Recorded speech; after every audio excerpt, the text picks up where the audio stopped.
Behind this glass screen, in a soundproofed room, in a couple of hours, the world chess champion Magnus Carlsen and his challenger Fabiano Caruana will be playing the first of 12 games for the chess crown.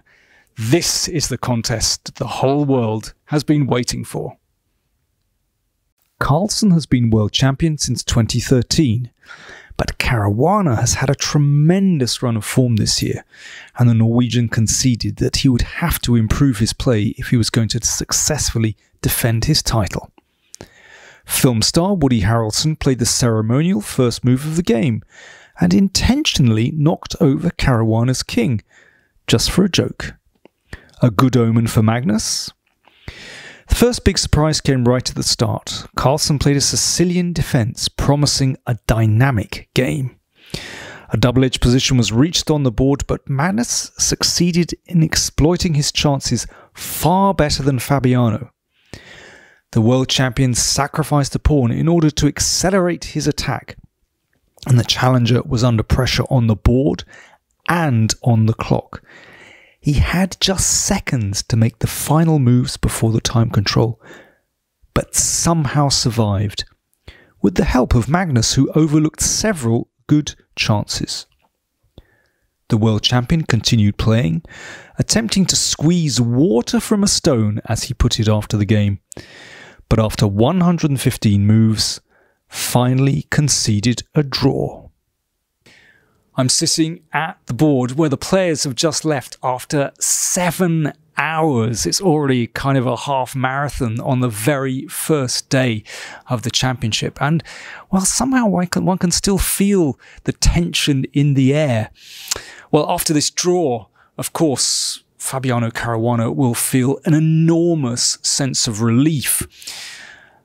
But for Magnus, well, he missed several fantastic chances, and this was the biggest one of all.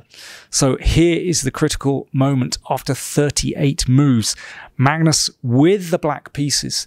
Now here, he could sacrifice his rook. He should have played rook here. So it attacks the queen. I mean, there's actually no alternative. White has to take that rook. Black recaptures with the pawn. Now, of course, that gives black two beautiful passed pawns, supported by the bishop here. Now, of course, the queen and the rook can blockade those pawns, but actually, they're almost like dead pieces. They're useless. And now black's queen sweeps over to the other side of the board to attack the queenside pawns. The king has no defense here, because white's major pieces are concerned with blockading the pawns. I mean, I can see no defense. Let's suppose white just pushes this pawn on this side of the board.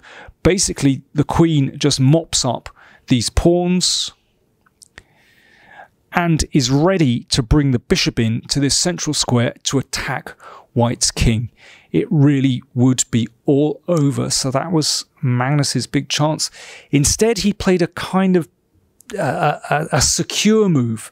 He was running close to the time control, but the win slipped away at that moment.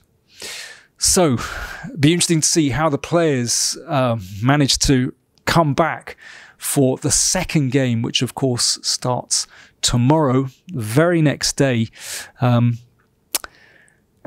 Fascinating stuff already.